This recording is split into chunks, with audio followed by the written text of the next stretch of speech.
my group is responsible for trying to help build that talent pipeline, technical talent pipeline for the future. So we connect with nonprofit organizations to help execute programs, STEM programs at the middle and high school level. We also work with our four-year universities where we direct funds to those schools to help attract, retain, and build capacity of students in the technical area. And our scholarship program is available for students who are a technical undergraduate major. So this could be your geosciences major, geophysics major, or maybe you're a mechanical engineer, a petroleum engineer, chemical engineer, something along those lines, and you're an bachelor's student. So at Shell, a lot of what we get done is to the people that we get to know and that we work with. So another takeaway from that is just diversity. Which I know makes a huge, huge dent on your tuition, so you can really focus on getting involved in extracurriculars and focusing on your grades. Our ideal world, if we give you a scholarship, we're hoping that maybe you'll be interested in working for Shell one day, and we might be able to hire you. And our Shell Drilling and Production Camp is another opportunity, and a lot of times before you're ready for an internship, to get to know Shell a little bit better. It's, starts on a Sunday and goes through a Friday. And then I think it's also important to, to encourage them, to really explore those other non-traditional opportunities. So smaller companies, as well as for like some of those initial freshman year internship experience, can be really allow a student to really learn a lot of different aspects of a business and get your hands in more areas. And I mentioned nonprofits are another really good area because they don't have as many resources available. So that if you go to this website, there's a lot of tools that really dig deep into what STEM careers are. So in all the different areas, technical career opportunities. And there's a lot of fun interactive games that you can play as well. So I really recommend, especially for those of you that are maybe, you're getting ready to start college and you're interested maybe in engineering, but you're not quite sure exactly what your job will look like. This gives a really good overview and to really dive down a little bit deeper as well into what those jobs actually look like in the STEM careers. So that's typically when our internships will start, is for the summer after sophomore year. And we typically recommend when you do get to that point and you're ready to apply for an internship, to apply in the fall semester. So it's still, at that point you've only finished 2 semesters of college, so it's still very, very early. But we actually do most of our hiring during the fall semester. And I would say a majority of companies also follow that timeline. So right around when the career fairs are is typically when most companies will start interviewing.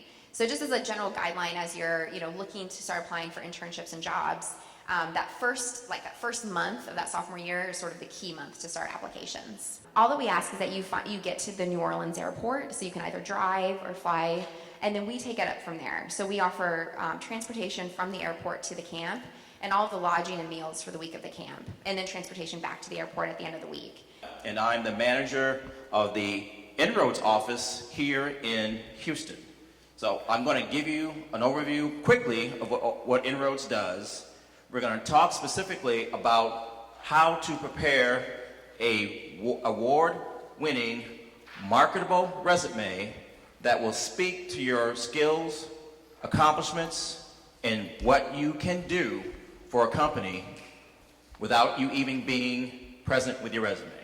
INROADS is an organization that helps connect individuals to find their passion and get their career started.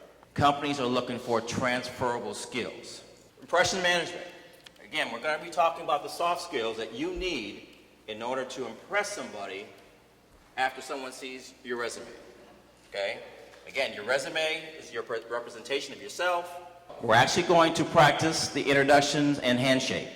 When I say go, I want you to extend your hand to the person that you are in front of, shake that person's hand, and introduce yourself accordingly. Ready? Go.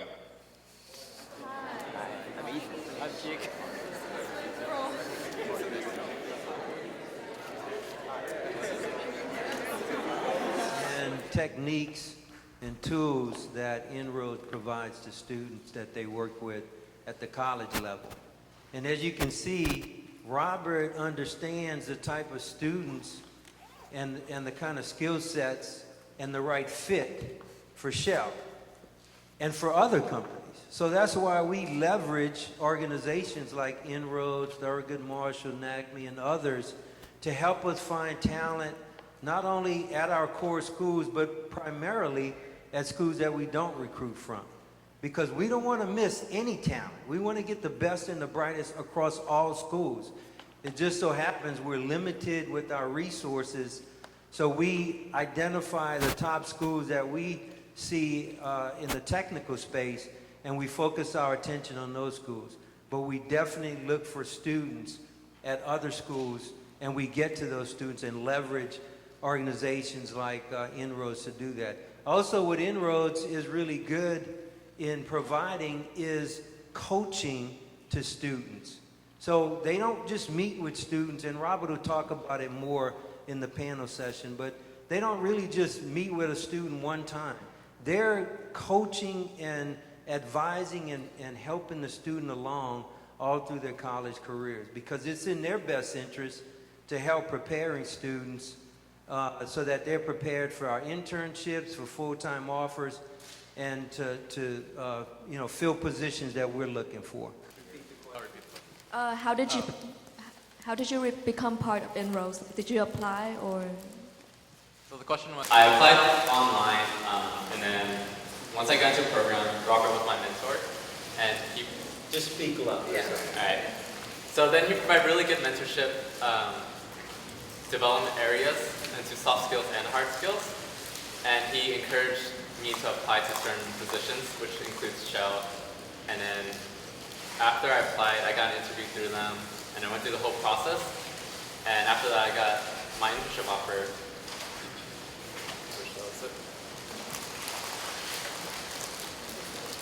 Okay, so I actually got involved with INROADS at Prairie View. They came on campus for a career fair. They have different booths set up, and so there was an INROADS booth.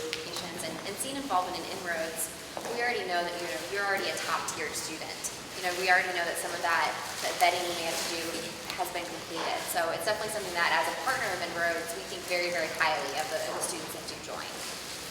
In order to be eligible for INROADS, you must have a cumulative GPA of 3.2. What's one thing that y'all really enjoy seeing on resumes? Like one thing that makes you stop and say, okay, maybe I should sift through this one a little bit more. What's one thing that makes you stop, I guess? So for me, any form of leadership. So you guys won't have a lot of experience. So I'm not going to, it's fine, but now it's big enough. So you're not going to have a whole lot of experience. So I don't expect to see that. But what I do expect to see is that you've exemplified leadership opportunities. You've been involved with different organizations. Like someone talked about mentoring, that's great. Those are the different things that kind of set you apart. You would be surprised at how many resumes that we see that are almost blank. I have nothing to pull from. And then I have this great one next to me where they volunteer these great opportunities. They've done things on campus. They're doing things outside of school. So that's what I need to see, because I get you won't have the experience, especially as a rising sophomore intern. From a particular INROADS perspective, and what clients are telling me is they would rather see someone who has multiple leadership opportunities and a 3.0 or 3.2 rather than someone who has a 4.0 with no leadership, no extracurricular activities, because it doesn't really speak to some of the soft skills about teamwork, being able to work well with others, talking about communication skills. Those things are silent. So you have to be able to make sure that that resume is talking to you. So everyone has to complete. If you go to the website, and that's at www.inroads.org, there is an online process where you are uploading a transcript, a resume, and you're filling out some questions. It takes roughly 20 minutes. After that point, you are asked to do an online process review, which basically makes sure that you understand what our requirements are and what the next steps are. The candidate prep session workshop is a extended presentation of what we did today. Remember, we did today in about 80 minutes, which normally would take about 3 hours. As your internships, how many are you actually matched with, and how many people actually follow through with the job from those internships? This year, we have a little over 200 interns. So on average, we bring in the U.S., Shell U.S., we bring in about 250 grads every year. So keeping in mind that these 200 interns we have this summer are some that are sophomores and some that are kind of rising seniors. So we have some that are eligible for successfully completing their internships. Give them an example of the internship and what you actually did on the internship.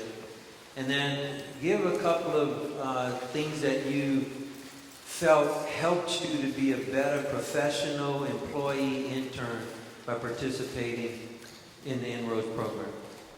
So my major was electrical and computer engineering, and my first few internships were here in Houston, where I was in the IT space. And internships provide you the opportunity to kind of feel what you like to do and fill out the company. And I realized that that wasn't my passion. I like more of a challenge, more of the technical aspect. And so that's how I ended up going downstream to more of a refinery role. And I was hands-on, I could go out to the plant and see what was going on. So that's an example of some of my internships. I went from IT, then I went all the way to New Orleans and was working at a refinery there.